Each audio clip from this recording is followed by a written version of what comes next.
ശബരിമലയിലെ സ്വർണ്ണക്കൊള്ള പോലെ തന്നെ ഗൗരവമേറിയതാണ് ആഗോള അയ്യപ്പ സംഗമത്തിന്റെ പേരിൽ നടന്ന വൻ തട്ടിപ്പ് വെട്ടിപ്പ്. ഓഡിറ്റ് ചെയ്ത കണക്കും മന്ത്രിയും ദേവസ്വം ബോർഡും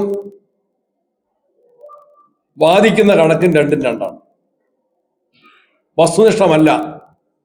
മന്ത്രിയുടെയും ദേവസ്വം ബോർഡിന്റെയും പ്രഖ്യാപനങ്ങളും പ്രസ്താവനകളും വസ്തുനിഷ്ഠമല്ല, യഥാർത്ഥ കണക്കുമായിട്ട് പൊരുത്തപ്പെടുന്നതല്ല. വൻ തട്ടിപ്പാണ് ആഗോള അയ്യപ്പ സംഗമത്തിന്റെ പേരിൽ നടന്നത്. അതില് ഗൂഢാലോചനയുണ്ട്, പണാപഹരണമുണ്ട്, കൃത്രിമ രേഖ സൃഷ്ടിക്കലുണ്ട്. അവിടെ പരിപാടികൾക്ക് വിളിക്കാത്ത ആളുകളെ വിളിച്ചതായിട്ട്, ഭജനയ്ക്ക് വിളിക്കാത്ത ആളുകളെ വിളിച്ചതായിട്ട്, അവർക്ക് പൈസ കൊടുത്തതായിട്ടാണ് വൗച്ചർ ഉണ്ടാക്കിയിരിക്കുന്നത്. അത് കൃത്രിമ രേഖയാണ്.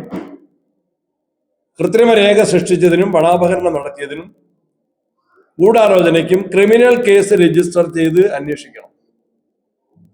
നടത്തിപ്പുകാർക്കെതിരെ ക്രിമിനൽ കേസ് രജിസ്റ്റർ ചെയ്ത് അന്വേഷിക്കണം. വലിയ ധൂർത്തിന്റെയും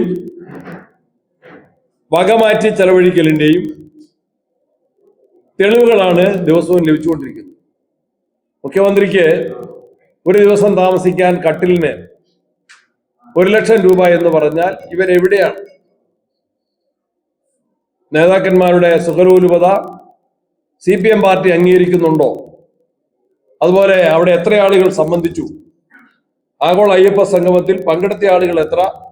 എന്നാൽ ഭക്ഷണത്തിന്, ചായക്ക്, ചോറിന്, വൈകുന്നേരത്തെ ചായക്ക് 5,000, 4,000, പങ്കെടുത്ത ആളുകൾ 1,000-ൽ താഴെ.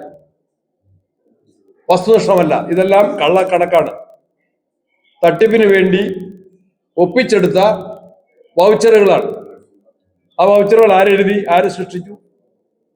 അതാണ് ഞാൻ പറഞ്ഞ കൃത്രിമ രേഖ സൃഷ്ടിക്കൽ. അത് ഗുരുതരമായ ഒരു ക്രിമിനൽ കുറ്റമാണ്. അതിന് ബന്ധപ്പെട്ടവരുടെ പേരിൽ കേസെടുക്കണം.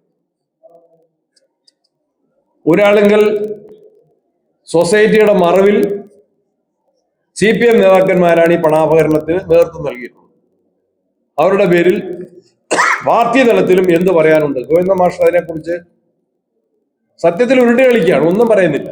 ഈ വസ്തുതകൾ മനസ്സിലാക്കാത്തതുകൊണ്ടല്ല, മനസ്സിലായിട്ടും മനസ്സിലായില്ല, അതിന് മറുപടിയില്ല. മറുപടിയില്ലാത്തതുകൊണ്ട് ആഗോള അയ്യപ്പ സംഗമത്തിന്റെ മറവിൽ നടന്ന വൻ അഴിമതി, വൻ വെട്ടിപ്പ് കണ്ടില്ല എന്ന് CPM നടിക്കുകയാണ്. ജനങ്ങൾക്ക് അതറിയാനുള്ള അവകാശമുണ്ട്.